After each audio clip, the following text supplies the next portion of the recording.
Question बहुत ही आसान है, इससे काफी बच्चा डरे रहते हैं। क्यों डरे रहते हैं? देखो इधर ये आयु वाला क्वेश्चन आ गया। आयु वाला क्वेश्चन में अक्सर बच्चा इसमें फंस जाता है। और जबकि मैंने आयु का क्वेश्चन का एक ट्रिक भी बताए थे कि आपको कैसा भी आयु का क्वेश्चन आए, सिर्फ एक ट्रिक का फॉलो कर लीजिएगा तो ये क्वेश्चन हलवा बन जाएगा। अब देखो मैं ऐसा क्यों बोल रहा हूं, ये क्वेश्चन पढ़ेंगे उसके बाद इसको बनाएंगे, इस क्वेश्चन को 9th क्लास का बच्चा भी समझ जाएगा। देखो क्या बोल रहा है क्वेश्चन। सबसे पहले आफ्ताब अपनी पुत्री से कहता है, क्या कहता है आफ्ताब अपनी पुत्री से, इसका डिटेल यहाँ दिया। 7 वर्ष पूर्व, 7 वर्ष पूर्व यानी पहले की बात हो रहा है। 7 वर्ष पूर्व मैं तुमसे 7 गुनी के आयु का था। किससे तुलना कर रहा है? अपनी पुत्री से, कि 7 वर्ष पूर्व मैं तुमसे 7 गुनी के आयु का था। अब से 3 वर्ष बाद, अब से 3 वर्ष बाद यानी आने वाला समय, यानी क्या बोल रहा है, अब से 3 वर्ष बाद मैं तुमसे 3 गुनी की आयु का रह जाऊंगा। अपनी पुत्री से ही तुलना कर रहा है। एक तो बोला क्या, मैं 7 वर्ष पूर्व मैं तुमसे 7 गुनी की आयु का था, और अब क्या बोल रहा है कि 3 वर्ष बाद मैं तुमसे 3 गुनी की आयु का रह जाऊंगा। इस स्थिति को बीजगणितीय एवं ग्राफीय रूपों में व्यक्त कीजिए। तो देखो क्वेश्चन कैसे हलवा बनता है, इस तरह देखो। सबसे पहले लिखेंगे हम हल में कौन कौन दिया है उसको लिखेंगे। आफ्ताब दिया है, आफ्ताब, और कौन दिया है, उसका पुत्री दिया है। इस तरह लाइन ड्रॉ करेंगे, ठीक है। जैसा ऐसा कर रहे हैं वैसा वैसा कीजिएगा तो ये क्वेश्चन आसान बन जाएगा, ठीक है। देखो इस तरह बॉक्स बना लेंगे कुछ इस प्रकार, और जब भी आयु का क्वेश्चन आए तो इसी प्रकार बनाइएगा तो अब आसान बन जाएगा, ठीक है। सबसे पहले देखो यहाँ आफ्ताब अपनी पुत्री से कहता है कि 7 वर्ष पूर्व मैं तुमसे 7 गुनी के आयु का रह जाऊंगा, और अब से 3 वर्ष बाद मैं तुमसे 3 गुनी आयु का रह जाऊंगा। तो यहाँ ये हमको नहीं बताया कि उसका वर्तमान आयु क्या है, मतलब आफ्ताब का वर्तमान आयु क्या है और उसकी पुत्री का वर्तमान आयु क्या है, ये हमको नहीं दिया है। तो हम क्या लेंगे यहाँ पे, मान लेते हैं। क्या मानेंगे? वर्तमान आयु, वर्तमान आयु, वर्तमान आयु को हम x मान लेते हैं आफ्ताब की वर्तमान आयु के, और उसकी पुत्री के वर्तमान आयु को y मान लेते हैं। अब देखो क्वेश्चन में दिया क्या है, हमने वर्तमान आयु x और y मान लिया। अब क्या दिया है, 7 वर्ष पूर्व, तो 7 वर्ष पूर्व लिखेंगे, 7 वर्ष पूर्व की बात हो रहा है। उसके बाद और किसका बात हो रहा था, अब से 3 वर्ष बाद, 3 वर्ष बाद की बात हो रहा है, 3 वर्ष बाद। तो देखो 7 वर्ष पूर्व कहने का मतलब क्या है, आफ्ताब की वर्तमान आयु में 7 वर्ष पूर्व यानी माइनस करेंगे, ठीक है। 7 वर्ष पूर्व तो करते हैं x - 7 करेंगे, इसकी पुत्री में भी करेंगे x - 7, और अब से 3 वर्ष बाद तो आफ्ताब की वर्तमान आयु में x + 3 करेंगे, उसकी पुत्री के भी वर्तमान आयु में x + 3 करेंगे। यहां तक समझ में आया? आयु का क्वेश्चन बनाते समय इस डब्बा को फॉलो जरूर कीजिएगा, ठीक है, तो क्वेश्चन आसान बन जाएगा। अब देखो एक बार क्वेश्चन पूरा पढ़ते हैं कि आखिर अब क्या बोल रहा है क्वेश्चन। देखो आफ्ताब अपनी पुत्री से कहता है कि 7 वर्ष पूर्व, कौन सा कंडीशन की बात हो रहा है, ये कंडीशन की बात हो रहा है, ये वाला। 7 वर्ष पूर्व मैं तुमसे 7 गुनी आयु का था, मतलब आफ्ताब अब बोल रहा है कि 7 वर्ष पूर्व मैं तुमसे 7 गुनी की आयु का था। किससे तुलना कर रहा है आफ्ताब, अपने वर्तमान आयु, मतलब 7 वर्ष पूर्व की आयु का तुलना किससे कर रहा है, अपनी पुत्री से कर रहा है। तो उसकी पुत्री में हमें 7 से गुना करना पड़ेगा, ठीक है। इस कंडीशन की बात हो रहा था। तो देखो हम क्या करेंगे, प्रश्न के प्रथम शर्त से, प्रश्न के प्रथम शर्त से, प्रथम शर्त क्या बोल रहा है, x, इस कंडीशन की बात हो रहा था, x - 7 y - 7 बराबर क्या, x - 7 माइनस y - 7, ठीक है। अब देखो 7 वर्ष पूर्व की बात हो रहा था आफ्ताब की वर्तमान आयु, लेकिन तुलना किससे हो रहा था, उसकी पुत्री से, तो उसकी पुत्री में हमें 7 से गुना करना पड़ेगा, ठीक है। अब जब यहाँ तक हम कर लिए तो इसके मदद से हम समीकरण निकालेंगे। क्या निकालेंगे? x माइनस 7 बराबर इन दोनों को गुणा करेंगे 7y माइनस 49। अब देखो x इधर है क्या 7y प्लस में इधर आएगा क्या माइनस में आ जाएगा। इधर 7 इधर क्या है माइनस में इधर आएगा प्लस में बराबर क्या आ गया 0। x माइनस 7 दोनों में घटेगा कितना आएगा प्लस 42 बराबर 0। x माइनस 7 या तो इसको भी समीकरण 1 मान लेते। चलो हमने प्रश्न के प्रथम शर्त से हमने पहला समीकरण निकाल लिए जो बोल रहा था 7 वर्ष पूर्व मैं तुमसे 7 गुनी के आयु का रह जाऊंगा इसका। और अब क्या बोल रहा है? अब से 3 वर्ष बाद मैं तुमसे केवल 3 गुनी आयु का रह जाऊंगा। आफ्ताब बोल रहा है अब कि अब से 3 वर्ष बाद अपनी पुत्री से बोल रहा है। आफ्ताब बोल रहा है 3 वर्ष बाद मैं तुमसे केवल 3 गुनी आयु का रह जाऊंगा। तुलना भी यहाँ हो रहा है पुत्री की, तो इसका भी यहाँ निकालेंगे। क्या निकालेंगे? प्रश्न के दूसरे शर्त से इस कंडीशन की बात हो रहा है तो इसमें करेंगे x प्लस 3 बराबर क्या है y प्लस 3। एक बार फिर से पढ़ लो यहाँ। अब से 3 वर्ष बाद मैं तुमसे केवल 3 गुनी आयु का रह जाऊंगा, यानी कितना गुना करना पड़ेगा 3 से, तो यहाँ 3 करें। किस में गुना करना पड़ेगा? उसकी पुत्री की आयु में करना पड़ेगा। ठीक है, 3 वर्ष बाद उसकी पुत्री की आयु से गुना करना पड़ेगा 3 से। ठीक है, अब यहाँ तक कर लिए तो इसके मदद से भी हमने एक समीकरण निकालेंगे। तो क्या लिखेंगे? x प्लस 3 बराबर 3y प्लस 9। x इधर है प्लस में इधर आएगा माइनस में, और इधर प्लस इधर है माइनस में, प्लस में इधर आएगा माइनस में बराबर 0। x माइनस 3y माइनस 6 बराबर 0। इसको समीकरण 1। देखो अगर आप आयु का क्वेश्चन इस प्रकार बनाते हैं बॉक्स में लेकर, तो देखो मैंने कितना आसान से इन क्वेश्चन से 2 समीकरण निकालने। अभी तक ने हमने क्वेश्चन कहां तक सॉल्व किए? आफ्ताब अपनी पुत्री से कहता है कि 7 वर्ष पूर्व मैं तुमसे 7 गुनी आयु का था। इसके मदद से हमने एक समीकरण निकाली। और क्या बोल रहे? अब से 3 वर्ष बाद मैं तुमसे केवल 3 गुनी आयु का रह जाऊंगा। इसके मदद से हमने ये समीकरण निकाल लिए। क्वेश्चन सोल्व यहाँ तक हुआ। इसके आगे क्या बोल रहे? इस स्थिति को बीजगणितीय एवं ग्राफीय रूपों में व्यक्त कीजिए। अभी तक ने हमने क्या सीखे? प्रश्नावली 3.1 में हमने क्या सीखे? केवल ग्राफीय विधि सीखे। अभी हमने ना तो विलोपन विधि सीखे, ना तो प्रतिस्थापन विधि सीखे, और ना ही वज्र गुणनखंड विधि सीखे। तो अभी हमने सिर्फ ग्राफीय विधि सीखे, तो उसके मदद से हम ग्राफ निकालेंगे। ठीक है, लेकिन ग्राफ निकालने के लिए हमने इसके अगले वीडियो में, पिछले वीडियो में, पार्ट 2 के वीडियो में हमने क्या बताए थे? ग्राफ विधि निकालने से पहले आप एक चीज माइंड में याद रखिएगा। क्या वो क्या था कि x का मान हमने क्या रखें? x का मान हम क्या रखें? मान लो इस समीकरण का x का मान हमने 2 रखें। y का मान अगर वटे में आ जाता है तो इस पॉइंट को ग्राफ में दर्शाने में ज्यादा तकलीफ हो।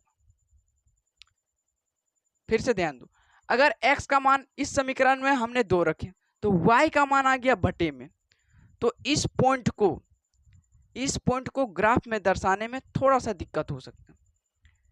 हालांकि इससे भी बन जाएगा, लेकिन अक्सर बच्चा ग्राफ में बटे में नहीं लेता है, कोई सिर्फ ले लेता है ऐसे ग्राफ है 1 2 3 4, इधर भी ले लेता है 1 1 2 3 4, इस प्रकार लेकर चलता है। ये नहीं लेता है कि एक के आगे क्या 1/2, ऐसा कोई नहीं लेके चलता है।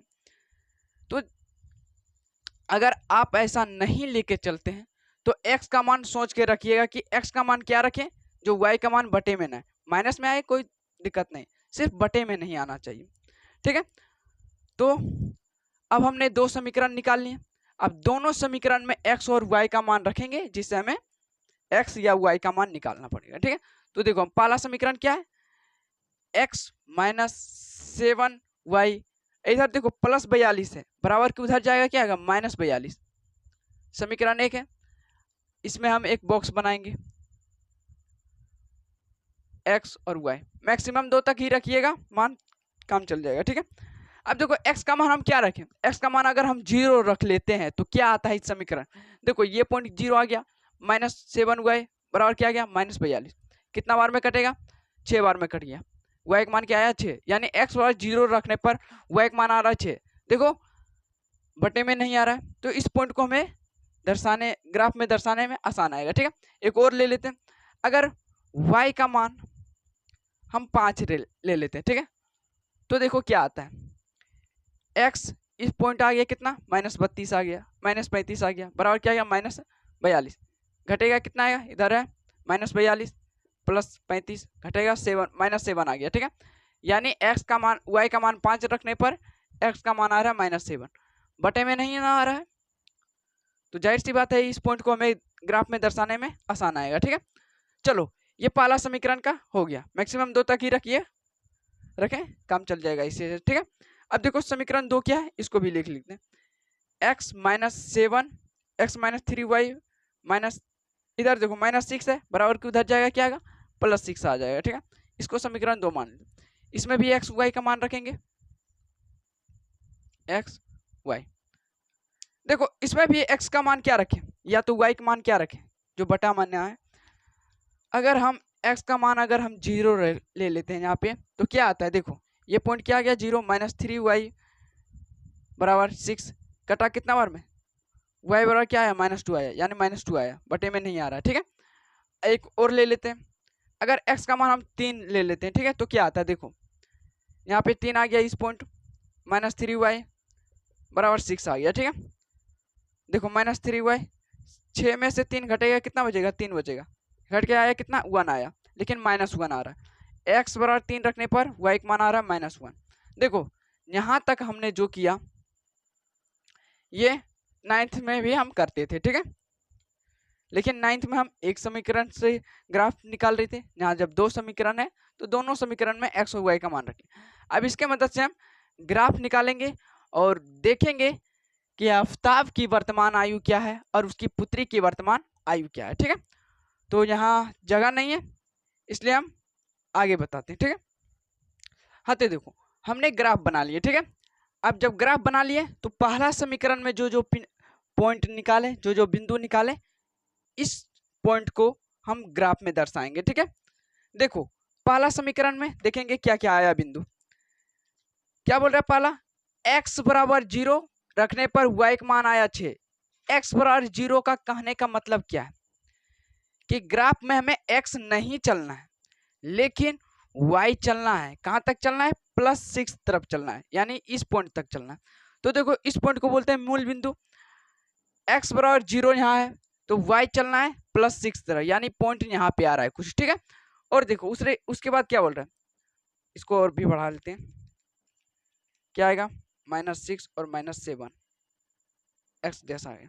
देखो आगे क्या बोल रहा है, x बराबर -7 चले, x बराबर इधर x डैश है यानी x बराबर -7 चले तो y का मान क्या आ रहा है +5 आ रहा है, कुछ इस पॉइंट पे आके मिल रहा है, कुछ यहाँ पे आके मिल रहा है। ठीक है, तो देखो हमने x बराबर 0 रखे तो y का मान 6 आया, कुछ इस पॉइंट पे आ रहा था, -7 आने पर -5 आ रहा था, कुछ इस पॉइंट पर आ रहा।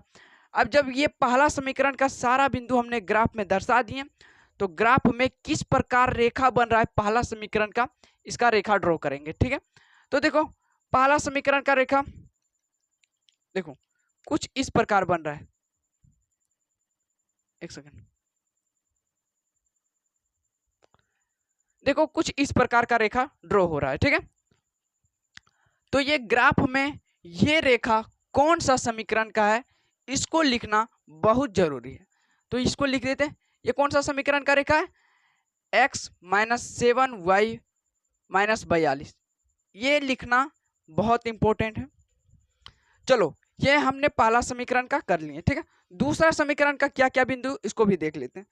दूसरा समीकरण का बिंदु है x बराबर 0 यानी x नहीं चलना है लेकिन y चलना है, किधर चलना है -2, यानी कुछ इस पॉइंट पर, यानी x नहीं चलना है लेकिन y चलना है -2। ठीक है, उसके बाद क्या बोल रहे हैं, x चलना है 3 तरफ +3 चलना है और y भी चलना है -1 चलना है। ठीक है, x बराबर 3 चलना है और y बराबर -1 चलना है। कुछ इस पॉइंट पे आ रहा या नहीं आ रहा?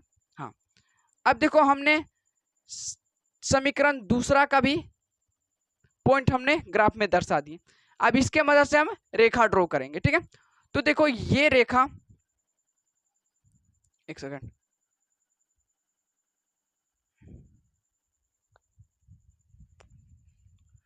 ये रेखा कुछ इस प्रकार आ रहा है और ये रेखा